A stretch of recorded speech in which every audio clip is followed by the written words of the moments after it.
हम लोग भगवत गीता के 12वें अध्याय के 12वें श्लोक को देख रहे हैं और इसके बाद थीम चेंज होगी। तो आज का डिस्कशन हम छोटा रखेंगे, इस थीम को रोक करके फिर कल से वो शुरू करेंगे। आज क्लास छोटा रखेंगे, एक ही श्लोक पे बोलेंगे कुछ। तो इस थीम को समझ लीजिए। थोड़ा सा ये समझ में नहीं आ रहा था मेरे को, भगवान बोलना क्या चाह रहे हैं, लिंक क्या है। देखिए 11वें श्लोक में भगवान ने बताया था कि तुम अगर मेरे लिए कर्म भी नहीं कर सकते हो, सबसे पहले क्या बोला था, मन बुद्धि मुझ में लगाओ। नहीं कर सकते हो उसका अभ्यास करो, नहीं कर सकते हो मेरे लिए कर्म करो। अब ये सब तो भक्ति में आ गया। अब अगर यह भी नहीं कर सकते तो तुम निष्काम कर्म करो। तो अब यहाँ ध्यान दीजिएगा कि वो कह रहे हैं कि ज्ञान के अभ्यास से ध्यान ध्यान श्रेष्ठ है। वह किसके संबंध में बोल रहे हैं? निष्काम कर्मयोग के संबंध में बोल रहे हैं। क्योंकि जब हम टीका पढ़ेंगे तो आपको लगेगा, ऐसा लगेगा कि कर्म करना भगवान पे ध्यान करने से श्रेष्ठ है। ऐसा नहीं बोल रहे हैं। इसलिए श्रेष्ठ है क्योंकि व्यक्ति ध्यान कर नहीं पाएगा, तो बेहतर है कि वो कर्म करे, अभी वो शुद्ध हो, उसके बाद वह आगे प्रगति करेगा। मेरी बात समझ रहे हैं?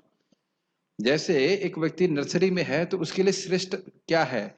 शेक्सपियर पढ़ने से श्रेष्ठ है कि पहले वो एबीसीडी सीखे। इसका अर्थ ये नहीं है कि एबीसीडी शेक्सपियर से श्रेष्ठ है, शेक्सपियर के नॉवल से श्रेष्ठ है।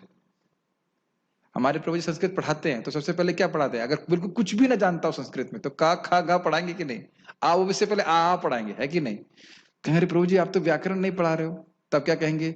तुम्हारे लिए अभी आ पढ़ना व्याकरण पढ़ने से अधिक श्रेयस्कर है, ये बोलेंगे कि नहीं? अब आप ये कहोगे क्या कि व्याकरण जो है वो आ से श्रेष्ठ है या आ जो है व्याकरण से श्रेष्ठ है? व्याकरण का ज्ञान श्रेष्ठ है ना आ से, लेकिन उस व्यक्ति के लिए इस समय क्या श्रेष्ठ श्रेष्ठ है? आग सीखना। तो ये बात अगर समझ जाएंगे तो श्लोक तुरंत समझ में आएगा। ठीक है, मेरे पीछे माइक पे बोलिए। माइक किसके पास है जो बोल सकते हैं? सिंपल श्लोक है, कोई भी बोलिए। अब इस पे भी सोच रहे हैं, आधा घंटा इस पे सोचेंगे कौन बोलेगा? किसी को नहीं आता बोलना? अरे प्रभु जी तो बोल ही सकते हैं। ठीक है, भगवत गीता 12:12। श्रेयो हि ज्ञानम अभ्यासा ज्ञानमभ्यासात् ज्ञानाध्यानं विशिष्यते ध्यानं विशिष्यते ध्यानात् कर्म फल त्याग ध्यानात् कर्म फल त्याग त्याग शांतिर अनंतरम। त्यागा शांतिम अनंतरम। ठीक है, ज्ञान के अभ्यास से ज्ञान श्रेष्ठ है। श्रेयो ही ज्ञान, श्रेयो ही निश्चित ही ज्ञान के अभ्यास से ज्ञान श्रेष्ठ है, ज्ञान से ध्यान श्रेष्ठ है, और ध्यान से श्रेष्ठ है कर्म फल का त्याग। लेकिन समझ लेना चाहिए, बात हो रही थी पहले ध्यान सर्वश्रेष्ठ भगवान पे ध्यान करो, तो यहाँ पे किसकी बात कर रहे हैं? जो ध्यान नहीं लगा सकता है उसके लिए अभी अच्छा है कि वो कर्म फल का त्याग करे। प्लीज उल्टा मत समझ लीजिएगा कि भगवान पे, भगवान का रूप ध्यान कर रहा है, क्योंकि रूपशिला रूप गोस्वामी बोलते हैं तन्नाम रूप चरितादि सुकीर्तनानु स्मृत्यो क्रमेण मनसा, सॉरी, स्मृत्यो क्रमेण रसना मनसी नियोज्य तिष्ठन ब्रजे तदनुराग जनानुगामी कालम नयद अखिलम इत्युपदेश सारम।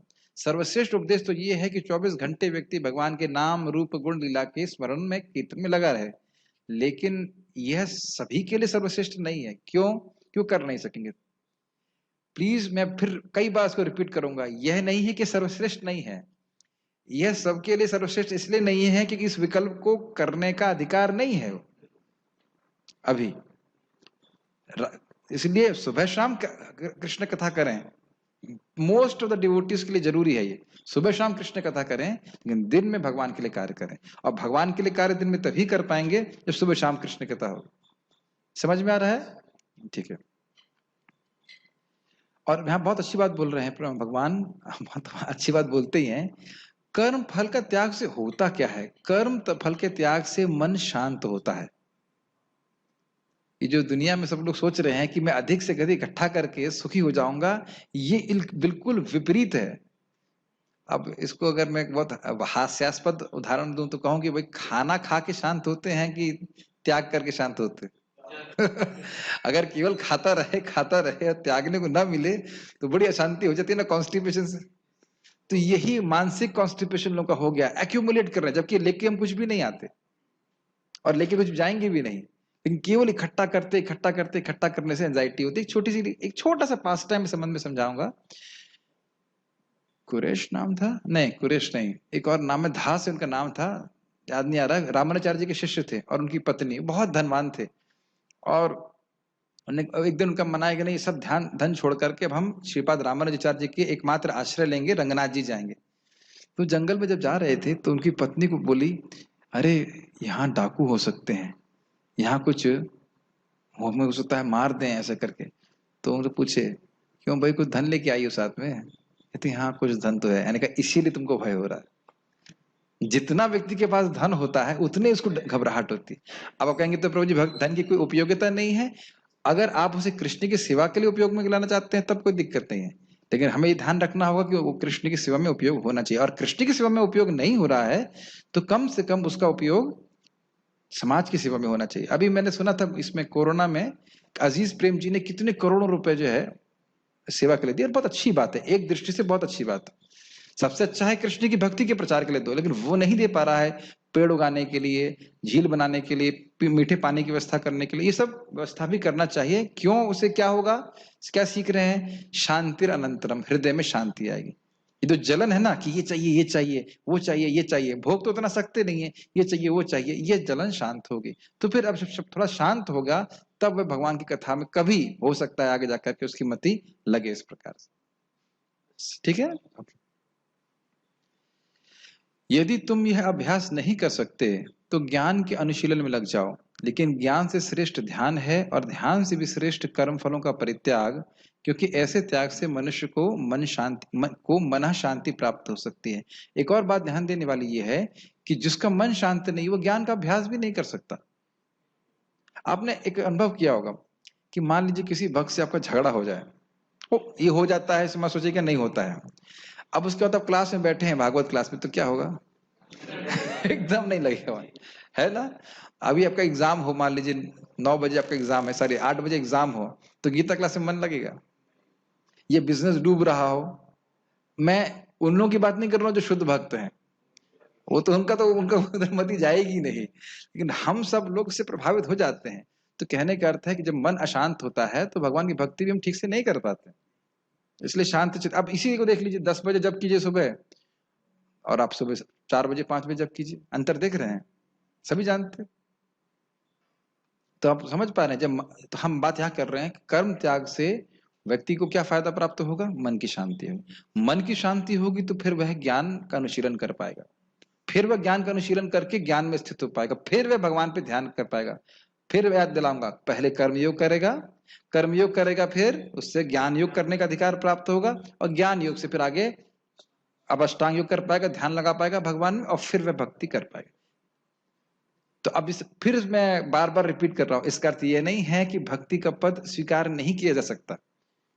कोई घोर तमोगुणी व्यक्ति भी भगवान के भक्तों के संग के द्वारा भक्ति को स्वीकार कर सकता है। मृगारी के जानते हैं ना, एक मृगारी नाम का व्यक्ति था जो हिरण इत्यादि को मारता था, पूरा नहीं आधा काट के छोड़ता था।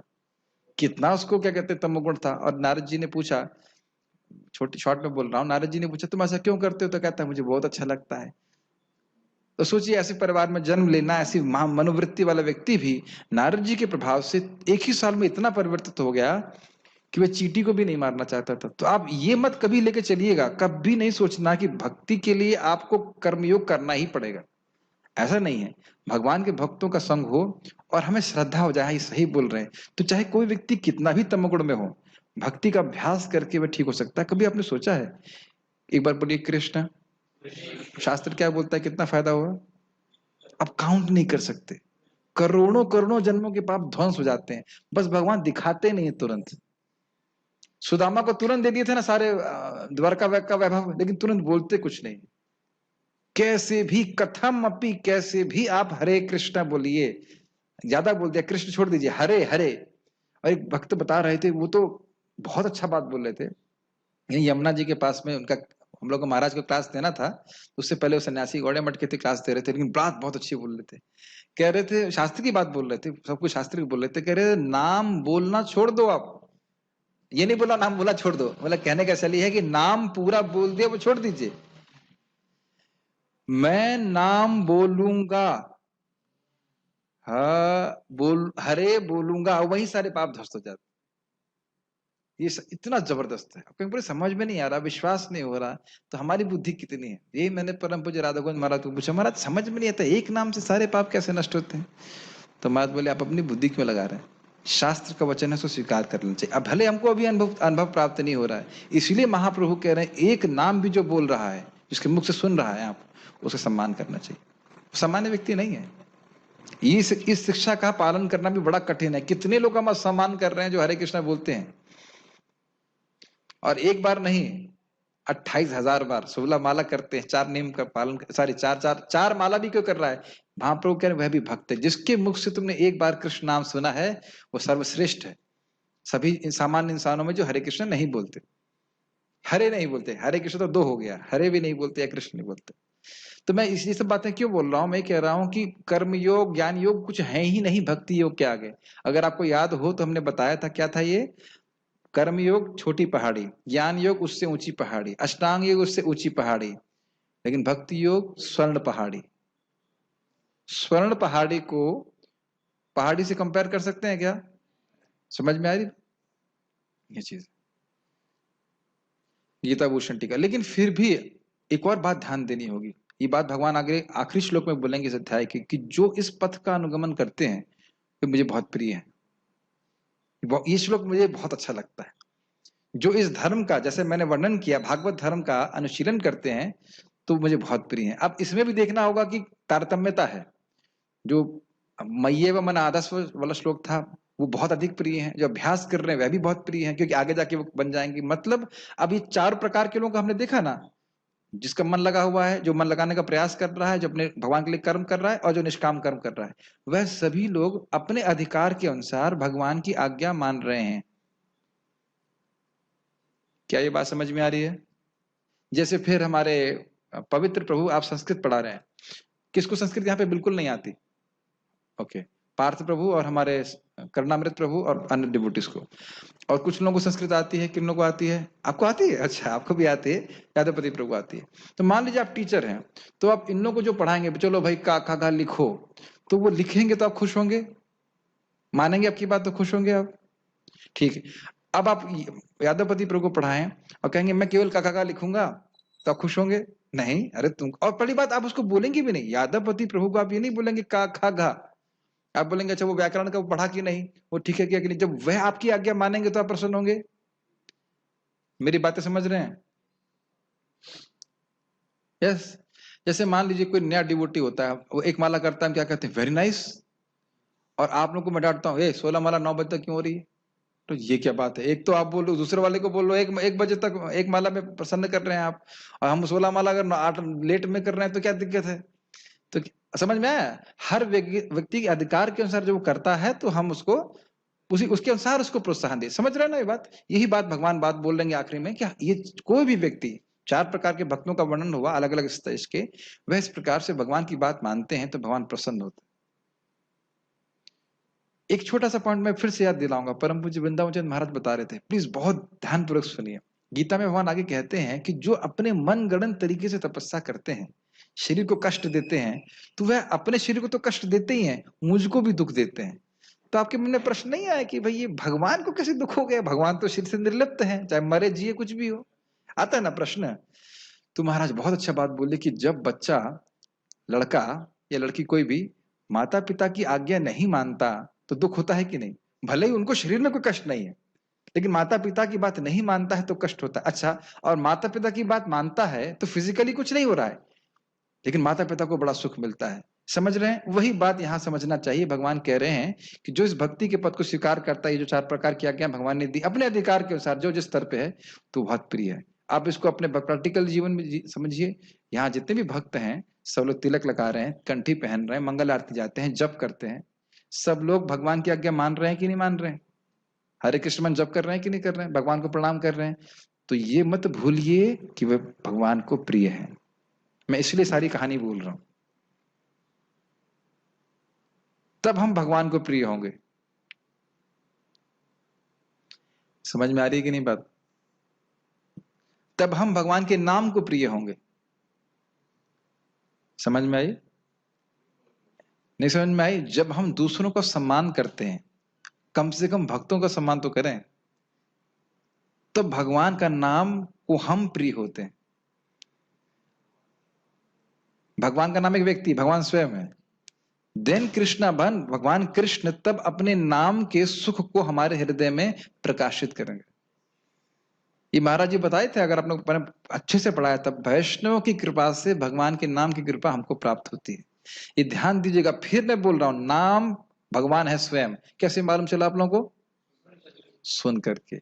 तो भगवान का नाम, भगवान भी भक्तों के अधीन है। याद आ रहा है मैं बताया थी बात को? इसलिए जिन लोगों के द्वारा ये कृपा प्राप्त हुई है, बहुत सारे भक्तों के द्वारा कृपा प्राप्त होती है, उनका सम्मान करना चाहिए। अरे आप नाम करोगे, बिना खाए करोगे? आज कुछ पेट में, अभी शायद लोगों को भूख लग रही, कुछ को प्रसाद अब नहीं मिला, तकलीफ हो रही है, तो सुबह जो प्रसाद हमारे करुणामय प्रभु बनाए, क्या उसका हमारे साधना में कोई फर्क नहीं है ना? प्रसाद पाके हाँ चलो हम सेवा करेंगे, जो आप समझ रहे हैं कि सभी भक्तों का योगदान है। कोई प्रवचन कर रहा है, कोई आपका पेट भर रहा है, पेट के बिना अभी गाड़ी चलेगी नहीं। तो हम सभी के प्रति कृतज्ञ हैं। वो जो आपने आज मैंगो जूस पिया, हमारे प्रभु पिताम्बर प्रभु बिल्कुल नाप के बनाए, so you are feeling satisfied. आप प्लीज समझिए, जब आपने अच्छा प्रसाद पाया है, क्या कैसे कृपा है। आपने अच्छी क्लास सुनी, हाँ अच्छा है, मैं फिर से क्लास में आऊंगा, सेवा हुई, ठीक, आपकी भक्ति बढ़ी। आपने अच्छा प्रसाद खाया, अरे तो बहुत बढ़िया है, मैं फिर से आऊंगा। अगर आपने अप्रिशिएट किया कि हाँ ये अच्छा बना है प्रसादम, आपकी भक्ति बढ़ी, तो वह सिर्फ ना सिर्फ आपकी सेवा कर रहा है, आप पे कृपा भी कर रहा है। इसीलिए कभी कुछ गलत हो जाए तो अरे क्या बना दिया, ऐसे नहीं होना चाहिए। अरे हो सकता है कभी गलत हो जाए, बट ये याद रखना चाहिए उस व्यक्ति ने कितनी सेवा करी है। मैं एसेंशियली पॉइंट ये बोल रहा हूँ कि अगर भगवान को हम प्रिय होना चाहते हैं, इन गुणों को आप देखेंगे आगे, अभी अगले श्लोक से देखने वाले हैं, तो हमें समझना चाहिए कि जो व्यक्ति भी इस धर्म को स्वीकार कर रहा है, जो चार बताया है, भगवान को प्रिय है। जो भगवत गीता में इंटरेस्ट ले रहा है वह प्रिय है। और अगर कुछ उसके स्वभाववत कुछ गलत होता है, वो होगा, सबसे होता है जड़ स्वभाव के अंदर, तो उसको नेग्लेक्ट करके ये देखना चाहिए कि हाँ ये भगवान श्री कृष्ण की भक्ति कर रहा है। It's very very practical point, ठीक है। गीता भूषण टीका। यह श्लोक निष्काम कर्मयोग का गुणगान करता है, क्योंकि इसका संपादन करना आसान होता है और इसे अप्रमादित होकर के बड़े ध्यान पूर्वक किया जा सकता है। साथ ही यह ज्ञान गर्भा होता है। इसको समझिए, इसका अर्थ क्या है। जो व्यक्ति कृष्ण के लिए कर्म नहीं कर सकता है, तो उसके लिए अग्निहोत्र यज्ञ करना इत्यादि जो वर्णाश्रम के कर्म है वो करना आसान है, आसानी से कर लेता है। आप में से मैं फिर एग्जाम्पल आपको दूंगा, जैसे मैं अभी घास काटने में मन नहीं लग रहा है, ऐसा कुछ कोई प्रॉब्लम ही नहीं आता है। कार्य करना पराये लोगों के लिए बड़ा आसान होता है, नहीं समझ में आ रहा है, और सबको अलग अलग कार्य करना आता है। तो भगवान ये कह रहे हैं यहाँ पे कि इन कार्यों में प्रमाद नहीं होता, मतलब ऐसा नहीं है मन नहीं लग रहा है, वो कार्य करने की प्रवृत्ति पहले से ही है, तो इसलिए मन न लगने की प्रॉब्लम नहीं है। आप सुबह क्या नाम है, सुंदर माधव प्रभु, कितनी देर तक बैठते हो आप अपने इसमें अकाउंट की सेवा करते हो, कोई भी करते हो, कितनी देर से बैठते हो? 6-7 घंटे। अब मैं करूं, बोलो बड़ा प्रभु जी कुछ मत करो, 6-7 घंटे जप करो कल। आप समझे, मैं ये नहीं कह रहा हूं जप मत करो, लेकिन आपके लिए 6-7 घंटे बैठकर उस कर्म को कृष्ण के लिए करना आसान है कि नहीं? आपको सैलरी दे रहे हैं? नहीं। क्या ये बात समझ रहे हैं साधु शरण प्रभु? आप समझ रहे हैं? आप देखिए, आपको गाय सेवा देखना पसंद है, तो आप बड़े उत्साह से लगे हो, है कि नहीं? और कोई कहे बर्तन मांजो, तो आपको उतना, मतलब मुझे लग रहा है उतना पसंद नहीं आ रहा था, है नहीं पसंद आ रहा था ना। यही भगवान बोल रहे हैं। मैं नाम लेके बोल रहा हूं, कोई दोष नहीं निकाल रहा हूं। Everybody has a particular desire. इसमें ये बहुत बड़ी प्रॉब्लम है लीडर्स की, कि वह सेवा कराना चाहते हैं, जबकि वस्तुतः सेवक की उन्नति के लिए सेवा करानी चाहिए। समझ में आई बात? उसकी क्या प्रवृत्ति है। अगर ये एक भक्त को, मतलब ये मैं इसलिए रिपीट कर रहा हूं क्योंकि मैं चाहता हूं कि कोई भक्त छोड़े नहीं सेवा, यहीं से यमुना जाए। समझ रहे ना, यमुना के पास आ गए, यहीं से यमुना चला जाए। और बस एक चीज देखनी है कि उसको क्या करना अच्छा लगता है। सुबह शाम कथा, कृष्ण कथा 16 माला जप, और दिन में आप ठाकुर जी की सेवा जो आपको पसंद आती है पूरा हृदय से कर सकते हो। फिर आपका मन लगेगा उसमें, कैसे कर सकते हैं, कैसे अच्छे से कर सकते हैं, आपकी भक्ति बढ़ जाएगी। तो ये हर वक्त को खुद भी मंथन करना चाहिए। ये हाँ अथॉरिटी ने तो बोला ही, खुद भी मंथन करना चाहिए कि क्या अच्छा लगता है। और कभी ये नहीं सोचना चाहिए कि उसको ये क्यों सेवा दे रहे, उसको क्या सेवा दे रहे, उसको क्या सेवा दे रहे। सबकी अलग अलग प्रवृत्ति है। और जो लोग सीनियर होते हैं वो आपको देखते हैं, वो ऑब्जर्व करते हैं कि वो क्या सेवा कर सकते हैं, तो उसके अनुसार वो सेवा दी जाती है। ठीक है, समझ रहे हैं मेरी बात? ओके। जैसे हमारे अनुपम कृष्ण प्रभु की बहुत तारीफ हो रही है कि बहुत अच्छे से गोमाता कर रहे हैं, तो क्यों कर रहे हैं? मुझे पहले से पता था कि उसकी प्रवृत्ति वैसी। उनको मार्केटिंग वगैरह सब करना बहुत अच्छा लगता है। कुछ और सेवा दूंगा तो शायद कठिनाई होगी। प्रीचिंग करना बहुत अच्छा लगता है। अब मैं आज ही बोल रहा था 10 से 5 पूरा सेवा करते हैं, फिर आके थोड़ा रेस्ट करते हैं, फिर रात में प्रीचिंग करते हैं, फिर रात में फिर अपनी पढ़ाई करते हैं। कोई करेगा बताइए? हाँ, तो क्यों कर रहे हैं वो? उसको उसको रस मिल रहा है उसमें। आप मेरी बात समझ रहे हैं? बट इट डजंट मीन कि अन्य भक्त कम है। मैंने अपने गुरु महाराज को पूछा, महाराज ये सेवा कैसे करूं आपकी? पहली बार मौका मिला तो कह रहे गो सेवा और सनक सनातन प्रभु को प्रसन्न करो, बस 2 से। अब तो मैंने कहा प्रभु जी, इसीलिए कभी कभी प्रभु जी से थोड़ा विवाद हो जाता है। मैं कहता हूँ प्रभु जी फिर भी मैं पीछे खींच जाता हूँ, क्योंकि महाराज का इंस्ट्रक्शन, आपसे झगड़ा नहीं, आपके विरुद्ध नहीं चल सकता। तो महाराज, मैं सोच रहा था महाराज ने ऐसा क्यों बोला? अगर गो सेवा महत्वपूर्ण नहीं तो क्यों बोला? क्यों बोला? Isn't it? He could have said तुम हरे कृष्णा करो, तुम ये करो, कुछ करो। Just explicitly told गौ सेवा। क्योंकि ये गायियां जो हम लोग सेवा कर रहे हैं डायरेक्टली कृष्ण की सेवा हो रही है ना। हम लोग तो दूध नहीं बेच रहे, कुछ नहीं कर रहे। तो खैर हम बात कर रहे, ये समझ में आ रहा है? मैं खाली ये बोल रहा हूं कि अच्छा, अब एक लाइन क्या है, ज्ञान गर्भ होता है। ज्ञान गर्भ का अर्थ क्या होता है? ज्ञान, जब बच्चा गर्भ में होता है तो बच्चा गर्भ में होता है कि नहीं होता है? आपको दिखता है? नहीं, लेकिन कुछ समय के बाद गर्भ से वो प्रकट होगा। समझ में आया? उसी प्रकार से जब व्यक्ति इस प्रकार से निष्काम भाव से कर्म कर रहा है तो आपको लगेगा वो कर्म कर रहा है, आपको उसके अंदर आत्मज्ञान होता हुआ प्रकट नहीं होगा। इस लाइन को प्लीज समझ लीजिए, इसको बहुत अच्छा, बार बार शब्द आता है ज्ञान गर्भ। समझ में आ रहा है? ज्ञान गर्भ,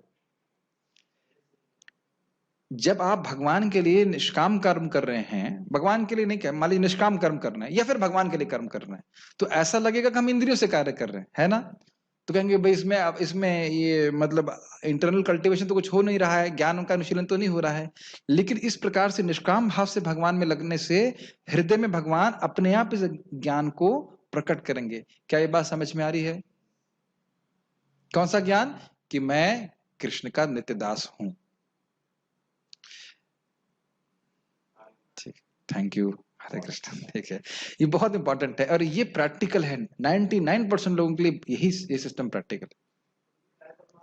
माइक पे बताइए, पूछिए। अप्रमाद का मीनिंग क्या बताया था? अप्रमाद का बड़ा मतलब होता है ध्यान। प्रमाद मतलब ध्यान कहीं और बैठा है, आलस कर रहा है, मन नहीं कर रहा है, वो सब नहीं, वो सब छोड़ करके। प्रमाद हम लोग कई बार जप में जरूर देखते हैं, जप कर रहे हैं मन कहीं और भाग रहा है, इधर भाग रहा है, उसे प्रमाद कहते हैं। तो ये यहाँ पे कठिनाई नहीं है उसकी, समझ रहे हैं? आराम से सेवा कर पा रहा है, मन लगता है उसमें। जैसे मुझको गीता का अनुवाद करना बहुत अच्छा लगता है, एकदम मन, फिर मन और बुद्धि को लगाना ही पड़ता है, मुझे बहुत अच्छा लगता है। तो वो भी मतलब हर व्यक्ति के लिए कुछ सेवा ऐसी होनी चाहिए जो उसको अच्छी लगती हो, खुद से, उसे कोई फोर्स नहीं कर रहा है, then he will be happy. भगवान का सतत स्मरण साधित करने में असक्षम होने से श्रेष्ठकर है कि आत्मा का साक्षात्कार किया जाए। समझ में आई बात? ये प्लीज उसको बहुत ध्यानपूर्वक देखिए। अगर आप भगवान का सतत स्मरण साधित करने में असक्षम होने से श्रेष्ठ करें, मतलब तुम लगातार भगवान का स्मरण नहीं कर सकते हो, तो तुम्हारे लिए अच्छा यह है कि तुम आत्मा की अनुभूति के प्राप्त करने के लिए कर्मयोग का साधन करो। ये नहीं बोला जा रहा है कि भगवान का सतत ध्यान करना गड़बड़ है या कम है। उस व्यक्ति के लिए वह कम के लिए अभी ठीक नहीं है, उसकी चेतना उतनी शुद्ध नहीं कि भगवान पे ध्यान कर सके। मैं अपनी बात अगर करूं तो मुझे फिलॉसफी पे तो ध्यान लग जाता है, लेकिन भगवान का रूप ध्यान करना मेरे लिए भी कठिन है। जो भगवान के मंत्र होता है ना, कि मतलब वो उनकी क्या तिलक तिलक इस प्रकार का है ऐसा करके, अब वो भी मेरी चेतना उसमें उतना ठहर नहीं पाती। लेकिन हम अगर फिलॉसफी की बात करें, तत्व की बात करें, तो वो उस पर विचार करना मुझे अच्छा लगता है। तो अब यही कर, अब मैं जबरदस्ती जम तो नहीं कर सकी, रूप ध्यान करूंगा मैं तुरंत। तो धीरे धीरे जब हमारी योग्यता होगी तो भगवान उस प्रकार का भी हमें योग्यता देंगे जिसपे हम भगवान के रूप के भी ध्यान कर सकते हैं। ठीक है। आत्मा का साक्षात्कार जो कि परमात्मा के साक्षात्कार का द्वार है, साधित न कर पाने से बेहतर है कि स्वयं की आत्मा पर ध्यान किया जाए। प्रभुपाद इस बात को तत्पर में लिखेंगे। मतलब अगर वह आत्मा साक्षात्कार का प्रयास कर रहे कि आत्मा की, हमने बताया था ना पहले, आत्मा की अनुभूति करता है फिर वो परमात्मा की अनुभूति करता है, तो उससे अच्छा है कि वह आत्मा पे ध्यान करे। यह इस दृष्टि से बेहतर है क्योंकि आत्मा का साक्षात्कार करने के लिए लाभप्रद है। मतलब आत्मा पे ध्यान करेगा, धीरे धीरे वह शुद्ध होगा, उसके बाद वह आगे परमात्मा पे ध्यान कर पाएगा। परंतु आत्मा, मैं थोड़ा समझा नहीं पाया ठीक से, समझिए वापस। भगवान पे ध्यान नहीं कर पा रहा है, अभी परमात्मा पे नहीं कर पा रहा, तो वह आत्मा का साक्षात्कार करने का प्रयास करे। तो इसलिए आत्मा का साक्षात्कार करने के लिए वह ज्ञान योग अर्थात आत्मा पे ध्यान करने का प्रयास करे, यह उसके लिए अच्छा है। समझ में आई बात? नहीं समझ में आ रही? सीधे परमात्मा पे ध्यान नहीं कर पा रहा है, तो उसके लिए बेहतर है कि वह नेक्स्ट लोअर लेवल आत्मा पे ध्यान करे। प्रभुपाद इसको तात्पर्य में लिखेंगे।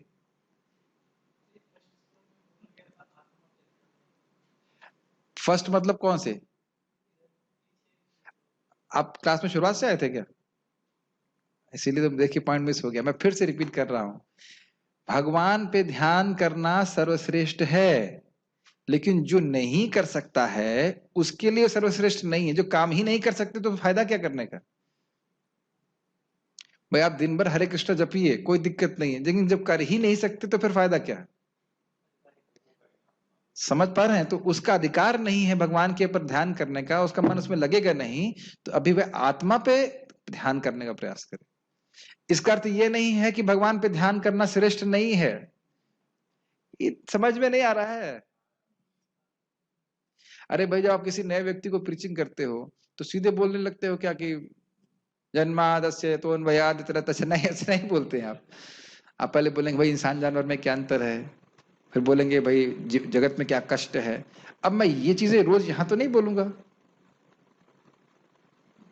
ठीक है ना? तो हर व्यक्ति की एक योग्यता के अनुसार उसको बोला जाता है, तो इसलिए बोल रहे हैं कि उसके लिए श्रेष्ठ है कि वह आत्मा का पे ध्यान करे, तो वह आत्मा पे ध्यान कर सकता है। और ये मत सोचे ऐसे नहीं होते हैं लोग। मैंने आईआईटी में कुछ पुस्तकें पढ़ी हैं योगी की, जो केवल आत्मा की बात करते हैं, बस परमात्मा की भगवान की बात बिल्कुल नहीं करते। अब देख रहे हैं उनकी चेतना केवल आत्मा को लक्षित कर सकती है, परमात्मा के ना वो उनको मतलब नहीं, उनको पता ही नहीं है कि क्या हो रहा है। Make sense? ऐसे बहुत सारे लोग हैं जो केवल आत्मा के साक्षात्कार की बात करते हैं, भगवान के साक्षात्कार की बात नहीं करते हैं। और बहुत फेमस भी हैं ऐसे लोग, बहुत फेमस हैं। वो जो ब्रह्मचर्य का पुस्तक लिखे हैं आप जानते होंगे, शिवानंद नाम है ना, बहुत फेमस है वो अगर वो तथाकथित रूप से भगवान की बात भी करते हैं तो वही बात है कि तुम ही भगवान हो ऐसा ध्यान करते हैं। उनका उद्देश्य अपना साक्षात्कार है, गोलोक में जाकर वैकुंठ में जाके भगवान की सेवा नहीं है। बहुत फेमस है, आपने सुना होगा शिवानंद, 1912 के अराउंड हुए थे, ब्रह्मचर्य पे बड़ा, हाँ बहुत फेमस थे वो। तो वो आत्मानंदी है, लेकिन भगवान के भजन में उनकी रुचि नहीं इस प्रकार से। हाँ वो हरे कृष्ण कहेंगे, तुम कोई भी मंत्र करो, वो कहेंगे आपको हरे कृष्ण भी करो, लोग कहते कोई भी मंत्र करो तो वो सिद्धि प्राप्त हो जाएगी। तो आप समझ रहे मेरी बात? वो भगवान की एक्सक्लूसिव भगवत्ता पे उनको विश्वास नहीं, वो आत्मा का साक्षात्कार करना चाहते हैं। एक बार आत्मा का साक्षात्कार हो गया तो अभी हरे कृष्ण करने की जरूरत नहीं, वो केवल साधन के रूप में लेते हैं उसको। अगर भक्ति के अंगों को स्वीकार भी करते हैं तो केवल साधन के रूप में, साध्य के रूप में नहीं। ये चीजें समझ में आती हैं? Okay, I mean I have nothing against him, that's बस उतना ही वो उस प्रकार से वो जानते हैं। यस, मुझे याद है हमारे आईआईटी में योगा टीचर थे, तो मैं फिलॉसफी बात, वो वैसे थोड़े मायावादी थे, तो मैंने कहा प्रोजी ऐसे कैसे हो सकता है कि आत्मा और परमात्मा एक ही होगा? फिर ऐसे आंखें बंद कर लेंगे,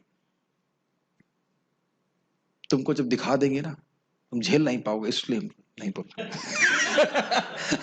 वाह भाई वाह, वो सब एक ही है ऐसी बातें करते, मुझे इतनी हंसी आ रही थी कि देखो अगर चेला, तथाकथित चेला को गीता नहीं पता है तो गुरु जी ऐसी बातें बोले, हाँ गुरु जी तो बहुत पहुंचे हुए, दिखा देंगे हमको, समझ रहे हैं? लेकिन जब भगवदगीता पढ़े रहेंगे तो गुरु चीटिंग नहीं कर सकता ऐसा।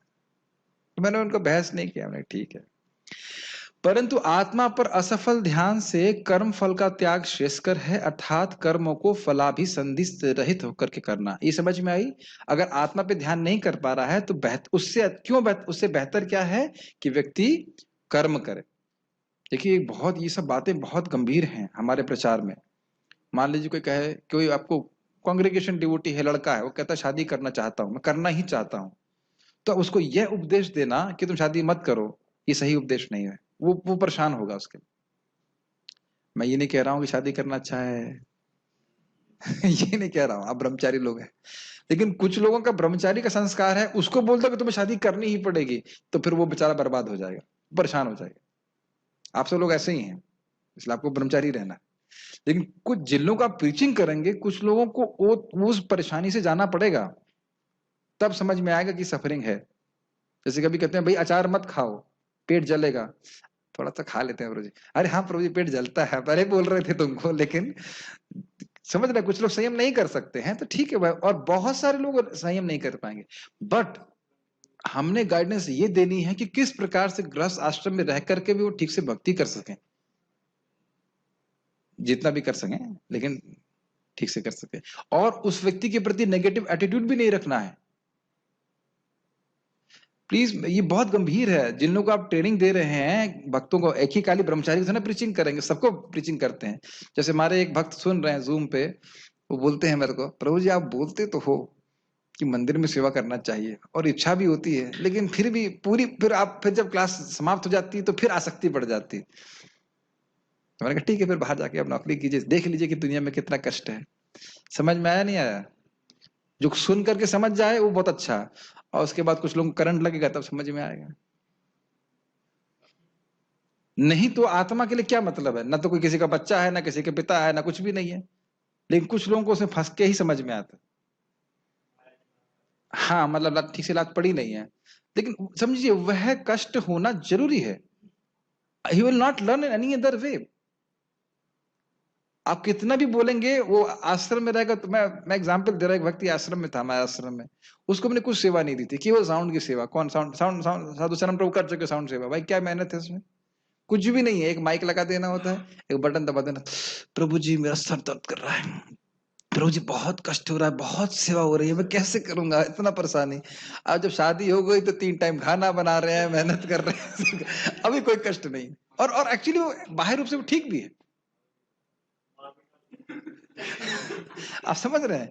और अब उनको अब समझ में भी आ रहा है कि भाई इसी थोड़ी सी इंद्रिय तृप्ति से मैं कितना कष्ट में पा रहा हूं। लेकिन मैं उस वक्त उनको रोकता तो फिर यहाँ झगड़ा कर रहे होते, सर दर्द कर रहा है, ये कर रहा है, वो कुछ नहीं है, कुछ लोगों के लिए जरूरी होता है। तो इसमें कुछ नीचा देखने वाली बात नहीं है। आप मेरी बातें समझ रहे हैं, योग्यता के अनुसार उस व्यक्ति के लिए आवश्यक है, लेकिन यह भी जरूरी नहीं कि जिंदगी भर गृहस्थ आश्रम में पड़ रहे हो, यह भी जरूरी नहीं। ठीक है, ठीक है। तो हम बात यहाँ पे कर रहे हैं, अब इसको मैंने सब बातें क्यों बोली, कह रहे हैं कि इससे श्रेष्ठकर है कि अपने कर्मों को फलाभिसंधि से रहित होकर करना। मान लो कोई गृहस्थ आश्रम में प्रवेश कर रहा है, तो अब ये नहीं हो गया कि एकदम कर्मी की तरह प्रवेश कर जाए, आप पैसा कमाओ, ये करो, ये लाओ। ठीक है, आप थोड़ी रेगुलेटेड सर्टिफिकेशन करो, लेकिन भक्ति को मत भूलो, भगवान को मत भूलो। समझ रहे मेरी बात? ये चीज है। तो फिर इससे धीरे धीरे करके आत्मज्ञान हृदय में प्रकाशित होगा। He can have a stable emotional and psychological situation and then he can also progress in Krishna consciousness. हर व्यक्ति एक ही जन्म में भगवान के धाम नहीं जा सकता है, लेकिन इसका अर्थ ये नहीं है कि गाड़ी को ट्रैक पे ही नहीं लाया जाए। Make sense? मैं इसलिए बोल रहा हूं कि कभी कभी कोई नया डिवोटी होता है, वो उतनी साधना नहीं कर पाता है, तो बाकी लोग देखो मंगल आरती के लिए उठ नहीं पा रहा है, ये नहीं कर पा रहा है, वो देखो बेचारा वो कहाँ गड्ढे में गिरा हुआ था। हमारे एक भक्त हैं, वो मतलब अभी ज्वाइन किए हैं, उसमें यंग हैं, वो पहले 4 माला भी नहीं कर पाते थे, अब कम से कम 16 माला तो कर रहे हैं। तो मैं ऐसे देखता हूँ, और 16 एक महामंत्र, एक नाम का कितना फायदा होता है उसको डिस्क्राइब नहीं कर सकते। परम पूज्य जयप्रदा का महाराज अच्छा बोलते हैं, अरे भाई कोई 4 माला भी कर रहा है तो साल के 25 लाख नाम होते हैं, 25 लाख। तो वहां ठीक है, 16 नहीं कर पा रहा, 4 तो कर रहा है। ठीक है ना मेरी बात? तो इस प्रकार से सबको बड़ा हमें उदारवादी होना चाहिए, ये नहीं संकीर्णवादी, भाई 16 वाले हाँ ठीक है, 16 वाले अंदर आओ, 4 माले वाले बाहर जाओ, ये नहीं है। You help them, you love them, you give affection, धीरे धीरे करके वो बढ़ सकते। ठीक है ना? एक बात तो बोल रहे थे, कुछ लोगों के लिए तो यही परम सिद्धि है कि जन्म में नरक ना जाए है कि नहीं? मांस त्याग दें, एक माला जप कर ले, वो भी बहुत बड़ी सिद्धि है, तो उनको थपथपाना चाहिए। Very good, very good. ठीक है, कर्म फल के त्याग के द्वारा, समझ में आ रहा है? कर्म फल का त्याग, जो हम कुछ नौकरी कर रहे हैं, कुछ पैसा कमा रहे हैं, उस पैसे को भगवान की सेवा में नहीं लगा सकते, तो कम से कम अच्छे कार्य में लगाओ, तो मन में थोड़ी शांति आएगी। इसलिए जो लोग डोनेशन कलेक्शन कर रहे हैं, यह भी बहुत बड़ी सेवा कर रहे हैं। समझ में आई बात? भगवान के लिए कुछ डोनेशन कलेक्शन कर रहे हैं और धन को भगवान की सेवा में लगाया जाए तो उस व्यक्ति का परम कल्याण है। आपको पता हो, भक्ति विनोद ठाकुर जी ने जो मंदिर बनाया योगपीठ, 1-1 रुपए कलेक्ट किया सबसे। परम पूज्य गोपाल कृष्ण महाराज जी के डिसाइपल हैं, बहुत पैसे वाले प्रभु जी हैं, नाम याद नहीं आ रहा, द्वारका मंदिर के प्रेसिडेंट। तो उन्होंने बोला महाराज जी मंदिर तो मैं बना दूंगा, प्रद्युम्न प्रभु, हाँ मतलब मंदिर मैं बना दूं कोई दिक्कत नहीं। तो कहते नहीं नहीं आप कलेक्शन करो या सबसे मांग के लाओ, इस प्रकार से। तो समझ रहे उद्देश्य, उद्देश्य ये है कि उनका धन कम से कम भगवान की सेवा में लगे। लेकिन ये उद्देश्य क्लियर होना चाहिए कि वो धन हमारी सेवा में नहीं, भगवत सेवा में, वैष्णव सेवा में लगना चाहिए, गौ सेवा में लगना चाहिए। तो उससे उसका भी कल्याण होगा और मेरा भी कल्याण होगा। यस प्रभु कह रहे थे। एक चीज समझ लेना चाहिए एग्जाम्पल से। आपने दुनिया में कंपनियां चलती हैं जो इन्वेस्टमेंट कंपनियां होती हैं, वो आपका पैसा लेती हैं और कहते हैं हम आप पैसा इन्वेस्ट करेंगे, हमें दीजिए, आपको नहीं पता कैसे इन्वेस्ट करना है, बहुत ध्यानपूर्वक सुनिए। तो आपका पैसा हम इन्वेस्ट करेंगे और आप खूब सारा रिटर्न देंगे। ऐसा होता है क्या नहीं? कर रहे हैं ना कंपनी, कुछ कहते हैं उसको, मुझे याद नहीं, शेयर्स नहीं कुछ और नाम होता है, इन्वेस्टमेंट कंपनीज। हाँ, तो ये ब्राह्मण भी ऐसे यही करते हैं, वो धन लेते हैं, उसको धन की बहुत कम आवश्यकता है। आप लोगों को कितनी आवश्यकता है? 2-3 धोती, दो वक्त का प्रसाद। लेकिन भक्त लोग उस धन को लेकर के, जिसकी वजह से वो नरक में जाता, उसको लेकर भगवान की सेवा में लगाते और उससे उस व्यक्ति को अनगिनत लाभ प्राप्त होता है। Does it make sense? उसी प्रकार से हम जिनके अंडर में सेवा कर रहे हैं, वे हमारी कर्म शक्ति को भगवान की सेवा में लगा रहे हैं, उससे हमारा ही लाभ होता है। ये नहीं सोचना चाहिए अरे हमको इतनी सेवा क्यों दे दी, अरे कम से कम सेवा कर लेता। जैसे मैंने सुना एक भक्त को, कभी कभी ऐसे ब्रह्मचारी भी होते हैं, उसने फोन किया, यहाँ का था भक्त और साउथ इंडिया में फोन किया, उसने दूसरा वाला भक्त भी यहीं से गया था। तो उसने बोला आ जाओ यहाँ बस ज्यादा सेवा नहीं है, घंटा 2 घंटा सेवा है, आ जाओ यहाँ मंदिर में आ जाओ।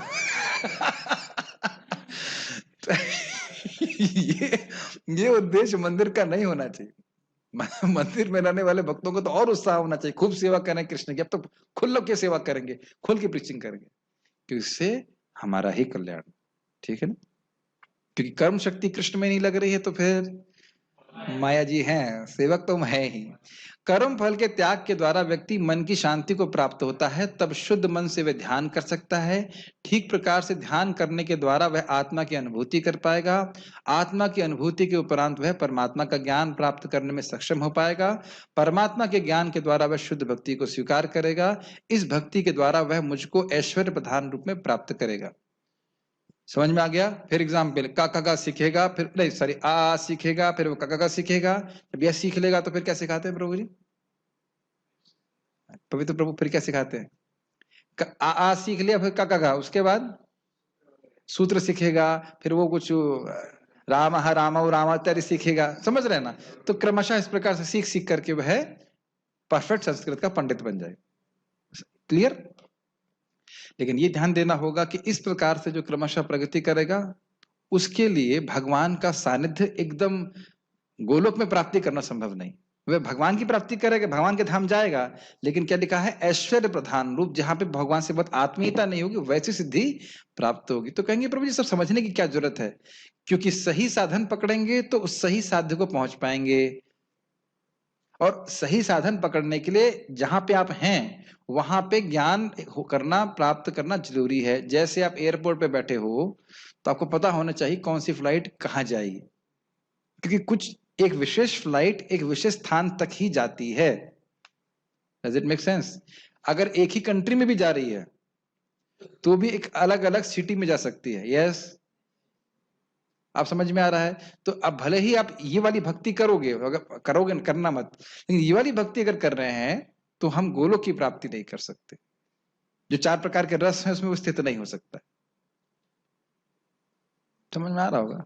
इसलिए यहाँ पे भगवत गीता को सुनना बहुत जरूरी है, ताकि साधन और साध्य का निर्णय हो जाए। मेरे जीवन का गोल क्या है और मेरा साधन क्या है। मैं एग्जाम्पल से बताता हूँ, करना मेरे को समझ जाएंगे। जब मैं आपको बोलता हूँ, ये हम लोग डिसाइड करते हैं मीटिंग में, प्रभु जी आज ये बनाना है, तो जब आप कुकिंग शुरू करते हैं तो क्या आपके मन में वो साध्य क्लियर रहता है कि मुझे क्या टेस्ट चाहिए?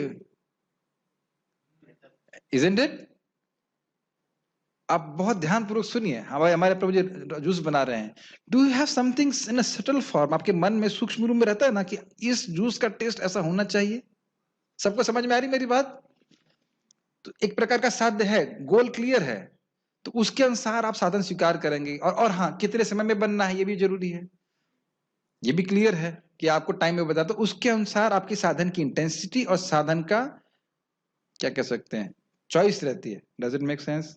तो इसीलिए उसी प्रकार से शास्त्र श्रवण करके हमें क्लियर होना चाहिए कि हमें क्या प्राप्त करना है। भगवान के धाम जाना है, गोलोक जाना है, भगवान की सेवा करनी है, तो उसके अनुसार व्यक्ति जब वहां पहुंचना है तो मुझे क्या साधन स्वीकार करना चाहिए? अनन्य भक्ति।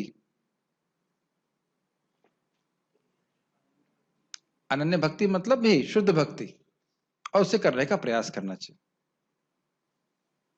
और एक बात बहुत गंभीर है, इसी में और प्रवेश कीजिए कि जब हम भक्ति करते हैं तो अपने हृदय में हम देखते हैं कि हमारी भौतिक इच्छाएं भी हैं। हम चाहते हैं कि हमें कुछ रिकग्निशन प्राप्त हो, हमें कुछ अप्रिसिएशन प्राप्त हो, हम ये देख रहे हैं। लेकिन आप देखेंगे कि जैसे जैसे हम भक्ति करते रहते हैं तो भक्ति का सुख जैसे बढ़ता चला जाएगा तो इन इच्छाओं के प्रति हमारी हे बुद्धि अपने आप ही हो जाएगी।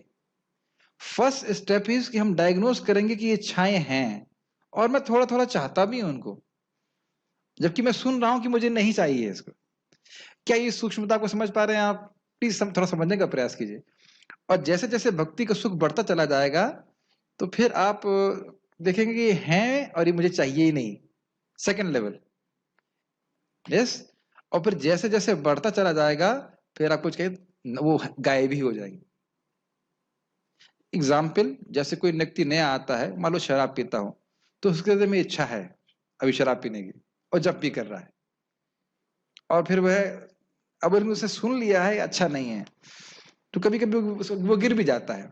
फिर धीरे धीरे धीरे धीरे शराब पीना नहीं, अच्छा नहीं, बिल्कुल अच्छा नहीं है, और धीरे धीरे इच्छा ही गायब हो जाती है। कैसे? भक्ति के प्रभाव से। तो इसलिए भक्ति करते रहना चाहिए, सारी वासनाएं अपने आप समाप्त हो जाएंगी। समझ रहे हैं इस बात को? ठीक है। यह समझना होगा कि इस पथ में बहुत परिश्रम है, स्वाभाविक है। कर्म योग, ज्ञान योग, अष्टांग योग, फिर भक्ति योग। तो आप कहोगे जब परिश्रम है तो क्यों करेगा? क्योंकि उसका अधिकार ऐसा है, सीधे भक्ति स्वीकार नहीं कर रहा है। और इसमें सफलता प्राप्त करने के लिए बहुत निश्चय की आवश्यकता होती है। निश्चय मतलब समझ रहे हैं, जब इतना परिश्रम है, इतना समय लगेगा तो निश्चय होना ही पड़ेगा कि करना है। वैसे ये भक्ति में भी होता है, लेकिन भक्ति बहुत तीव्र रिजल्ट देती है। कैसी भक्ति? जिसमें साध्य है भगवान की भक्ति प्राप्त करना, भगवान के चरण कमल की प्राप्ति करना, और साधन क्या स्वीकार किया जाता है? भक्ति। बार बार रिपीट कर रहा हूं ताकि बात ठीक से समझ में आ जाए। साथ ही यह शिक्षा अर्जुन के लिए नहीं है क्योंकि वे एकांत भक्त हैं। क्लियर है? ये श्लोक शुद्ध भक्तों की, शुद्ध भक्ति का अभ्यास करने वालों के लिए नहीं है। जो सनिष्ठ भक्त हैं वे निष्काम कर्म में नियुक्त होते हुए और भगवान पर भी ध्यान करते हुए अपनी आत्मा का अनुभव प्राप्त करते हैं। उसके उपरांत भगवान के ऐश्वर्य प्रधान रूप के प्रति उनकी पराभक्ति उत्पन्न होती है और उस भक्ति के द्वारा वह भगवान हरि का साक्षात्कार कर पाता है और मुक्त हो जाता है। यह एक पथ भगवत गीता में बताया गया है। फिर भी यह समझना चाहिए कि यह उस व्यक्ति के लिए है जो अनन्य भक्ति करने के प्रति आकर्षित नहीं होता है। मुझे इसमें व्याख्या करने की जरूरत नहीं है, अब तो इसी की व्याख्या हम तब से कर ही रहे थे। समझ में आ रहा है तात्पर्य? जैसा कि पिछले श्लोकों में बताया गया, भक्ति के दो प्रकार हैं। अब बहुत आसान होगा प्रभुपाद के तात्पर्य समझना। विधि विधानों से पूर्ण तथा भगवत प्रेम की आसक्ति से पूर्ण। जो भगवत प्रेम में आसक्त है वह सीधे भगवान का मन भगवान में जाएगा, कोई टेंशन नहीं। और अगर नहीं कर सकता है तो साधना भक्ति करे। क्लियर? किंतु जो लोग कृष्ण भावनामृत के नियमों का पालन नहीं कर सकते उनके लिए ज्ञान का अनुशीलन करना श्रेष्ठ है, क्योंकि ज्ञान से मनुष्य अपनी वास्तविक स्थिति को समझने में समर्थ होता है। ये इंपॉर्टेंट है।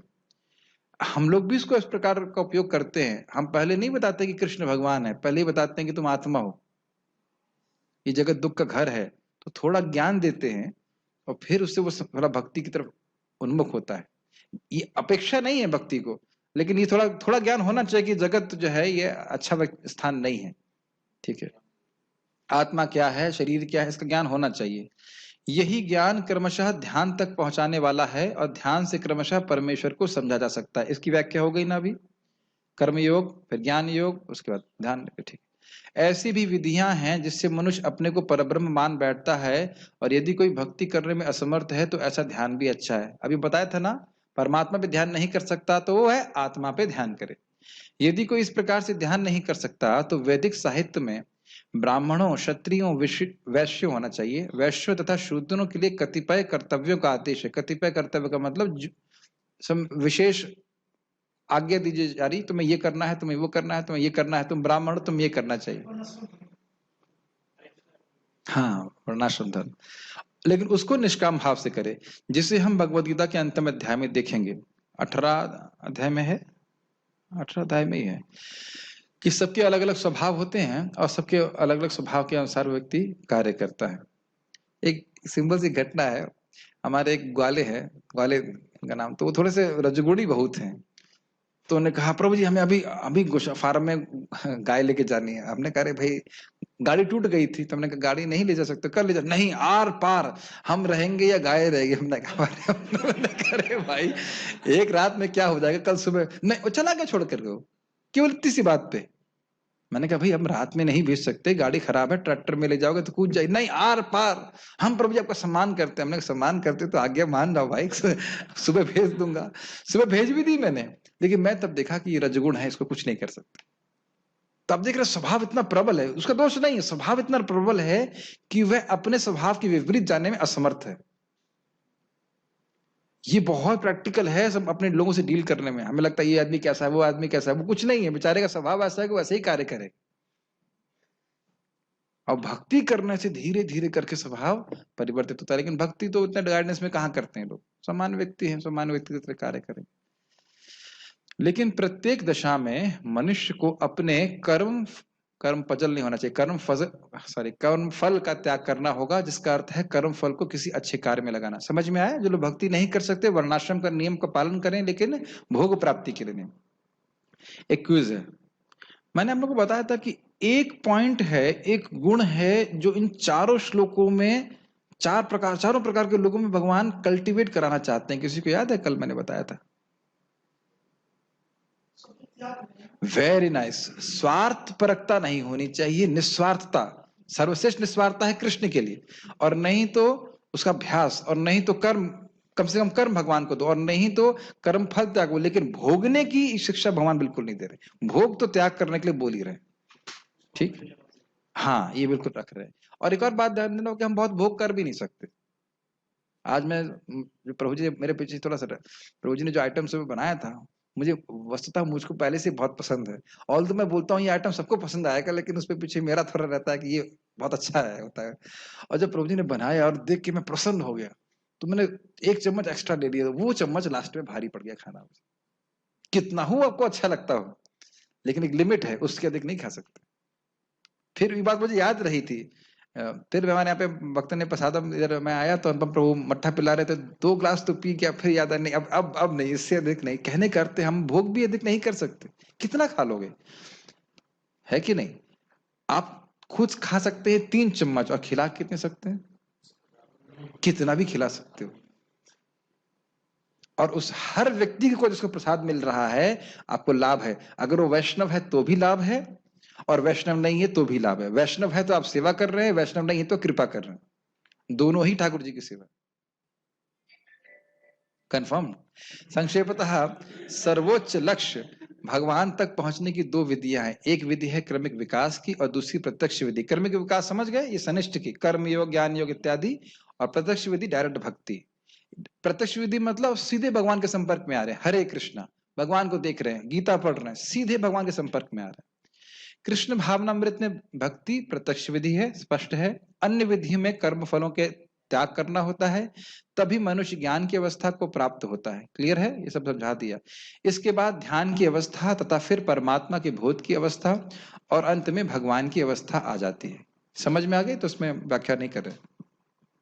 मनुष्य चाहे तो एक एक पग करके आगे बढ़ने की विधि अपना सकता है, या प्रत्यक्ष विधि ग्रहण कर सकता है। सीढ़ी से चढ़ सकता है या लिफ्ट से चढ़ सकता है।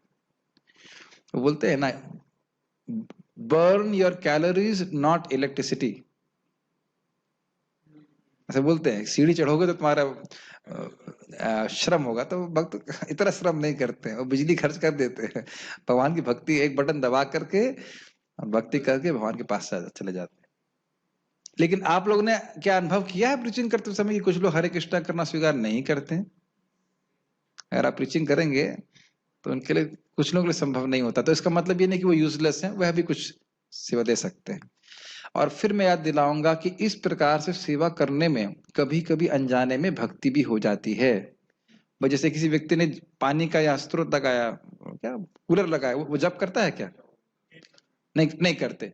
अब अगर पानी का मैं वो लगाऊंगा, बम्बा लगाऊंगा। अब जो लोग परिक्रमा कर रहे हैं, भक्ति कर रहे हैं कि नहीं? ऐसे तो ब्रजवासी पानी पीते हैं, वो तो है ही, लेकिन जो लोग परिक्रमा कर रहे हैं कदाचित तो उसमें से कोई व्यक्ति आके पानी पीता ही होगा, वही लोग पीते ही होंगे।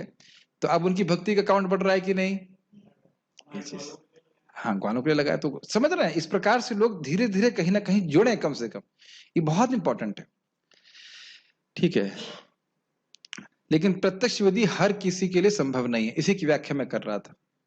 अतः ये क्यों मैं बोल रहा हूं, हम सोचते हैं अरे हरे कृष्ण जप करने में क्या कठिनाई है कुछ कठिनाई है, इस कारण से वह वो नहीं कर पा रहा है, अधिकार नहीं है उसका।